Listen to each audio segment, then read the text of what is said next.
زندگی کے اتنے برسوں میں بھی وہ ابھی تک اس بات کی یاد ہی نہ ہو سکی تھی کہ کسی کا بنا ہوا منہ دیکھ سکے، کوئی اس سے ناراض ہو جائے، یہ بات اس کی برداشت سے باہر تھی، چاہے سامنے والے کو خوش کرنے کے لیے اسے اپنا کوئی نقصان ہی کیوں نہ کرنا پڑے، وہ ایسا ضرور کرتی تھی۔ پہلے کالج جانے کے لیے اس نے وین لگوائی ہوئی تھی، اس وقت تو اور بھی زیادہ ٹینشن ہوتی تھی، اگر وین نکل گئی تو پھر رکشہ یا بس سے جانا پڑے گا، یہ سوچ اسے پریشان کرتی رہتی تھی۔ جب سے اس نے اپنی ذاتی گاڑی خریدی تھی اس ٹینشن سے جان چھوٹ گئی تھی۔ گاڑی خریدنے سے جہاں اسے آنے جانے کی سہولت ہوئی تھی وہیں کچھ پریشانیاں بھی پیدا ہو گئی تھی۔ وقت بے وقت بھابھی کو شاپنگ اور کسی بھی کام سے باہر جانا ہوتا تو اسے ڈرائیوری کے فرائض انجام دینے پڑتے۔ بھیا اپنی گاڑی آفس لے جاتے تھے، انہیں یوں بھی بھابھی کی شاپنگ وغیرہ سے سخت الجھن ہوتی تھی۔ عاشی یا سمیہ کو اپنی فرینڈ کے گھر جانا ہوتا تو اس کی منتیں شروع ہو جاتی اور اسے موڈ نہ ہونے کے باوجود ان کی بات ماننی پڑتی۔ اریب اور عاشی تو اسکول بھی اسی کے ساتھ جایا کرتے تھے، وہ دونوں ہی اس سے بہت مانوس تھے۔ اپی اور جواد بھائی ریاض میں رہتے تھے۔ جواد بھائی وہاں ایک امریکن فرم میں بڑی اچھی پوسٹ پر فائز تھے۔ شروع میں تو دونوں بچے وہاں اپیا کے پاس ہی رہے، مگر جیسے جیسے بچے بڑے ہونے لگے اپی اور جواد بھائی دونوں ہی کو بچوں کی تعلیم وغیرہ کی طرف سے پریشانی ہونے لگی۔ جواد بھائی کو خاص طور پر سعودی عرب کا معیار تعلیم اپنے بچوں کے لیے مناسب نہیں لگ رہا تھا، اس لیے آخرکار یہی فیصلہ کیا گیا کہ دونوں کو کراچی بھیج دیا جائے۔ جواد بھائی کے والدین تو تھے نہیں، بہن بھائی بھی سب پاکستان سے باہر مقیم تھے، اس لیے طے یہی کیا گیا کہ بچوں کو ان کے ننھیال میں چھوڑ دیا جائے۔ شروع میں دونوں ہی نے اپنے ماں باپ کو بہت مس کیا، مگر پھر رفتہ رفتہ وہ دونوں یہاں سیٹ ہوتے چلے گئے۔ انہیں یہاں مانوس کرنے میں رمیشہ کا بھی بہت بڑا ہاتھ تھا۔ جب وہ لوگ یہاں آئے، رمیشہ تازہ یونیورسٹی سے فارغ ہوئی تھی، اسے رزلٹ کا انتظار تھا، اس کے بعد اس کا لیکچرشپ کا ارادہ تھا۔ فراغت کے ان دنوں میں اس نے بچوں کو بھرپور وقت دیا تھا، تبھی 8 سالہ عاشی اور 6 سالہ اریب کو اپنی اکلوتی خالہ سے اتنی اچھی انڈرسٹینڈنگ ہو گئی تھی کہ پھر انہیں چھٹیوں میں بھی سعودی عرب جانے میں مزہ نہیں آتا تھا۔ ان 7 برسوں میں اس نے ان دونوں کا بہت خیال رکھا تھا۔ عاشی کا یہ اسکول کا آخری سال تھا جبکہ اریب 8 اسٹینڈرڈ میں تھا۔ صرف عاشی اور اریب ہی نہیں بلکہ سمیہ، سنی اور عبداللہ کی بھی وہ پسندیدہ تھی، انہیں اپنی یہ چارمنگ اور ہنسمکھ پھپھو دل و جان سے عزیز تھی۔ سمیہ اب سب بچوں میں بڑی تھی، اسی حساب سے سب پر بڑی بہنوں والا روب جمانے کی کوشش کرتی تھی، جس سے سبھی چڑا کرتے تھے۔ وہ ہوم اکنامکس کالج میں فرسٹ ایئر کی اسٹوڈنٹ تھی، جبکہ سنی اور عبداللہ اریب ہی کے کلاس فیلو تھے۔ اریب کی دی ہوئی اطلاع کی تصدیق یوں ہوئی کہ اسی روز رات میں اس نے اپنے کمرے کے سامنے والے کمرے کی لائٹ جلی دیکھی۔ بند پردوں کے پیچھے سے کوئی بندہ بشر تو کیا نظر آتا، بس روشنی دیکھ کر ہی یہ اطمینان ہو گیا کہ وہاں نئے لوگ شفٹ ہو گئے ہیں، ورنہ وہاں کی خاموشی اور ویرانی دیکھ کر کبھی کبھی اسے ڈر لگنے لگتا تھا۔ امی، بھیا، بھابھی، عاشی اور سمیہ کے بیڈ روم نیچے سے، جبکہ عبداللہ، سنی، اریب اور اس کا کمرہ فرسٹ فلور پر تھا۔ کبھی سوتے سے آنکھ کھل جاتی اور اچانک ہی نظر سامنے پڑتی تو وہاں پر گھپ اندھیرا دیکھ کر اسے ایک دم ہی کوئی نہ کوئی ہارر مووی یاد آ جاتی۔ بچوں کے کمرے میں یوں نہیں جا سکتی تھی کہ ان سب کا خیال تھا کہ ان کی خالہ اور پھپھو بڑی بہادر خاتون ہیں۔ اب وہ بچوں کو کیا بتاتی کہ اسے سامنے والے گھر کی ویرانی دیکھ کر ڈر لگتا ہے۔ نئے لوگوں کے آ جانے پر اس نے سکون کا سانس لیا تھا۔ 10-15 دن ہو گئے تھے اس کی ابھی تک نئے مکینوں سے ملاقات نہیں ہوئی تھی۔ صبح کے وقت تو وہ خود بھی گھر پر نہیں ہوتی تھی، 2:30-3 بجے اس کی کالج سے واپسی ہوتی تھی۔ اس وقت سے لے کر اور رات تک اسے وہاں سوائے خاموشی اور اندھیرے کے کچھ نظر نہ آتا تھا۔ رات 8-9 بجے کے قریب سامنے والے کمرے کی لائٹ آن ہوتی تھی، باقی کمرے اس کے بعد بھی اندھیرے میں ڈوبے رہتے تھے، ایسا لگتا تھا وہاں 1 یا 2 ہی افراد رہتے ہیں۔ بھابھی نے تو باقاعدہ حیرت کا اظہار کیا تھا، پتہ نہیں لوگوں کے پاس اتنا فالتو پیسہ کہاں سے آتا ہے، رہنے والے نہیں ہیں اور اتنا عالیشان مکان تیار کر لیا یہاں، یہ حالانکہ 3 سال ہو گئے ہیں گھر میں وائٹ واش نہیں ہوا، فرنیچر بھی 5-6 سال سے وہی چل رہا ہے۔ بھابھی کے ایسے شکووں پر بھیا دھیان نہیں دیتے تھے، اس لیے وہ ہنوز ٹی وی پر نظریں جمائے بیٹھے رہے تو وہ منہ بنا کر کھڑی ہو گئی۔ اس روز اتوار کا دن تھا، اپنے ہفتے بھر کے جمع شدہ کام نپٹا کر وہ اپنی من پسند جگہ پر بیٹھی کل کے لیکچرز کی تیاری کر رہی تھی۔ سب کو ہی پتہ تھا اس وقت وہ اپنا لکھنا پڑھنے کا کام کرتی ہے، اس لیے اس وقت اسے کوئی ڈسٹرب نہیں کرتا تھا۔ سائڈ میں رکھا چائے کا کپ اٹھانے کے لیے اس نے جیسے ہی ہاتھ بڑھایا، اس کی فائل کے اوپر رکھے ہوئے 3-4 صفحے ایک دم ہوا کے زور سے اڑ گئے۔ اس سے پہلے کہ انہیں پکڑتی انہوں نے اپنی پرواز کا سلسلہ جاری رکھا اور سامنے والے گھر کی بیلکنی میں جا کر ہی لینڈ کیا۔ سامنے ہی بڑے سکون سے آرام فرما ان صفحات کو وہ صرف دیکھ سکتی تھی۔ اچھا خاصا کام کا ٹیمپو بگڑ کر رہ گیا تھا، خود پر بھی غصہ آ رہا تھا کہ اتنی تیز ہوا چل رہی تھی تو احتیاط کرنی چاہیے تھی۔ ابھی وہ کفے افسوس مر رہی تھی کہ سامنے والے کمرے کی سلائڈنگ کھول کر ایک بندہ باہر بیلکنی میں نکلا۔ تولیے سے بال خشک کرتا وہ اپنی دھن میں مگن، شاید کچھ گنگنا بھی رہا تھا۔ رمیشہ نے اس بندے کو دیکھ کر خدا کا شکر ادا کیا۔ ایکسکیوز می، وہ کرسی پر سے اٹھ کر ریلنگ کے پاس آ کر کھڑی ہو گئی تھی۔ وہ جو نیچے جھکا ریلنگ پر بازو ٹکائے اپنے پودوں کی نشو و نما پر غور کر رہا تھا، ایک دم چونک کر سیدھا ہو گیا۔ دیکھیں، یہ میرے صفحات اٹھ کر آپ کی بیلکنی میں آ گئے ہیں، پلیز ذرا یہ یہاں پھینک دے۔ زبردستی کی مسکراہٹ چہرے پر سجا کر یہ جملے بولتے ہوئے اس کو اپنا آپ اچھا خاصا فضول لگا۔ رمیشا کی بات سنتے ہی اس نے اپنے پیروں کے پاس پڑے ان کاغذات کو دیکھا اور فوراً ہی جھک کر انہیں اٹھایا۔ اگلے لمحے اس نے انہیں فولڈ کر کے اس کی طرف اچھال دیا۔ تھینک یو، یہ زمین پر سے صفحات اٹھا کر اس سے شکریہ ادا کیا۔ جواباً وہ بندہ پرخلوص انداز میں مسکرا کر بولا تھا، اس میں شکریہ کی کوئی بات نہیں۔ وہ فوراً ہی اپنی چیزیں سمیٹ کر اندر کمرے میں چلی آئی تھی۔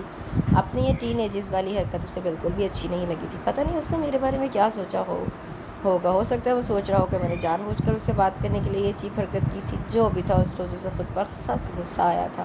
اسے ہمیشہ سب کی نظر میں اچھا بننے کا شوق رہا تھا۔ کوئی اس کے بارے میں کسی قسم کے غلط اندازے لگائے یا اسے غلط سمجھے، یہ بات وہ برداشت کر ہی نہیں سکتی تھی۔ اپنے اس نئے پڑوسی سے رمیشا کی دوبارہ ملاقات محض 2 روز بعد ہی ہو گئی۔ اس روز وہ نماز وغیرہ سے فارغ ہو کر جلدی سونے کے لیے لیٹ گئی تھی۔ اچانک لائٹ چلے جانے پر گرمی اور حبس کی وجہ سے اس کی آنکھ کھل گئی۔ کچھ دیر تو وہ یوں ہی بیڈ پر لیٹی کراچی کی گرمی اور لوڈ شیڈنگ کو کوستی رہی، مگر پھر جب گھٹن اور گرمی حد سے زیادہ ہو گئی تو آخرکار بستر پر سے کھڑا ہونا ہی پڑا۔ ساری کھڑکیاں کھولنے کے بعد اس نے بیلکنی کا دروازہ بھی کھول دیا۔ کمرے کے مقابلے میں باہر کا موسم قدرے غنیمت محسوس ہوا تو وہ بیلکنی میں نکل آئی۔ باہر نکلتے ہی اس کی نظر سامنے والے بیلکنی میں پڑی تھی۔ کرسی پر ٹانگیں پھیلائے اسموکنگ کرتا ہوا وہ آسمان پر نظر جمائے پتہ نہیں کس سوچ میں غلطا تھا۔ اس پر نظر پڑتے ہی رمیشا نے واپس اندر کمرے میں جانے کی ٹھانی۔ ابھی وہ مڑنے ہی والی تھی کہ اچانک وہ اس کی طرف متوجہ ہوا۔ ہیلو، کیسی ہیں آپ؟ وہ کرسی پر سے اٹھتے ہوئے اس سے مخاطب ہوا تھا۔ میں ٹھیک ہوں، آپ کیسے ہیں؟ جب وہ حق ہمسائیگی نبھانے کے لیے خیر و عافیت دریافت کر سکتا تھا تو رمیشا میں بھی آخر اتنے مینرز تو رکھتی ہی تھی۔ اس وقت تو بالکل بھی ٹھیک نہیں۔ سارے دن کی تھکا دینے والی مصروفیت کے بعد اب گھر آ کر لمبی تان کر سونے کا پروگرام اس لوڈ شیڈنگ کی وجہ سے برباد ہو گیا۔